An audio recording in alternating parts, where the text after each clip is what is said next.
before we jump into this video, if you haven't signed up for the FroKnowsPhoto email list, please look for this orange box up on the screen over on the site. Put your name, email address in it, hit send it, and I will send you a free guide to capturing motion in low-light situations. Jared Poland, FroKnowsPhoto.com here at Alan's Camera because the brand new Nikon 24-70 2.8E VR lens has come into stock. Now this so happens to be my lens that I am purchasing today before I leave, so I get to do bad things to it because, you know, it's mine. So let's unbox it, sniff it, and then compare it to the older 24-70 2.8 that they're not getting rid of. So this is about a $2,400 lens, whereas the other one is $500 less, coming in just under $1,900. You have a strap for a bag. Here's the bag. Oops, hold on, I dropped some stuff. Here we go, down here, we've got the warranty card. This is what they give you. In the US, it's 1 year plus 4, so you have 5 total years. You've got the manual. We don't need Emmanuel. We got the box.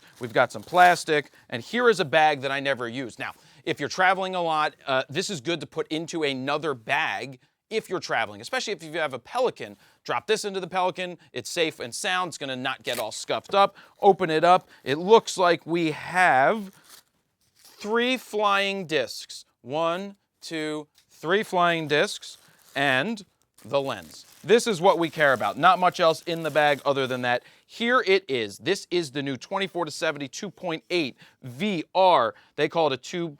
They call it an E, then ED. It's got nano crystal coatings. Look, it's a great quality lens, and you're paying for it at just under $2,400. It is expensive compared to the other, but it feels great in the hands. It's a little heavier. It looks like it's a little bigger. It has an 82mm front element opposed to the 77mm, which means if you had 77 circular polarizers, well, you now need to pick up 82mm circular polarizers. I use the Hoya circular polarizers. They work out very well for me. It's great for when you're doing video. Now, what are the differences between the two lenses? Let's bring the other one up here and put them side by side and figure it out. So here is the older one. This is also mine, and oh my God, I didn't even notice this until you put it next to the other one. It is huge, in the words of Donald Trump. It is much, much larger. What a major difference. If your whole idea is to get a smaller and lighter lens because you want to be more compact, more discreet,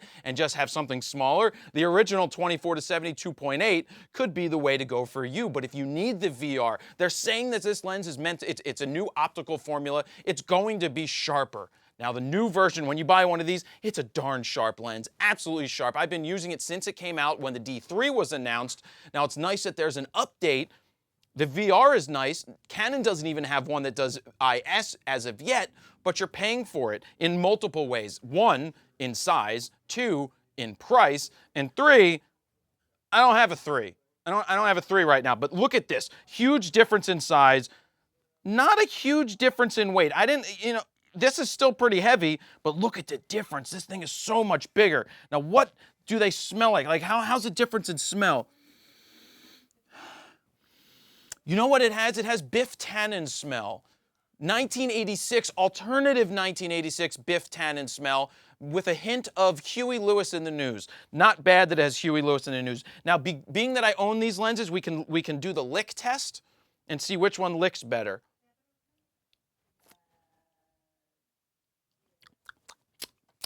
Tastes like, I don't know what it tastes like. It just doesn't have a taste to it, which is interesting. Wind tunnel test, who's going to win? Original 24-70 2.8 wins the wind tunnel test because it's smaller and it doesn't sit as high. All right, I needed to cut in here real quick because I noticed one major difference. That's the white dot. There's a larger white dot on the new lens, and the old one has a smaller white dot that doesn't protrude out as much. Big deal? Huge deal. Huge deal. So really, one other thing that I noticed is on the back element. What you will see with the older 2.8 is that it has the round glass on the back element. This, though it still has round, it has the boxed out thing, which I honestly need to call Nikon and get an explanation about what the difference is. We know that the sensors aren't round, though it would be cool to see a round sensor. For what purpose, I don't know. But you can see the difference between the two back elements. So really, I'm looking forward to using this. The VR is going to come in handy if you're shooting in low light situations or where you need to handhold at slower shutter speeds. I handheld this down to 1/10, around 1/13 of a second, and got sharp shots and tested the same thing handholding at 1/13 of a second, and noticeably different and more sharp were the ones with the VR. Of course you would expect that to happen. If you're shooting video and you want to run and gun and you're hand-holding video, you want the VR capability. But again, $500 is the difference in price. Is it worth it? For me, as a working professional, yes.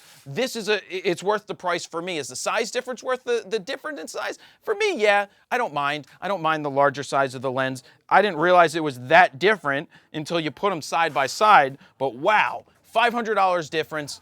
It's a big amount of money. You could certainly get this lens and another lens. So if you're just starting out, this may not be the best way to go, but if you're a full-time professional shooting photos, shooting video, this lens is going to, I know it's going to be absolutely incredible. So I have full res sample images, including raw files, DNGs that you can edit in Adobe Lightroom. You can check that out. Go over to the website to download those so you can pixel peep for yourself at the sample images that I've gotten. But I can't wait to use this on whatever shoot it is that I have. I know the VR is going to come in handy just for extra stability, not even about shooting in slower shutter speeds, but just sharper images because it's counterbalancing the movement that I have. So that is where I'll leave it from Alan's camera. This is the brand new 24-70 2.8 VR. Jared Polin, FroKnowsPhoto.com.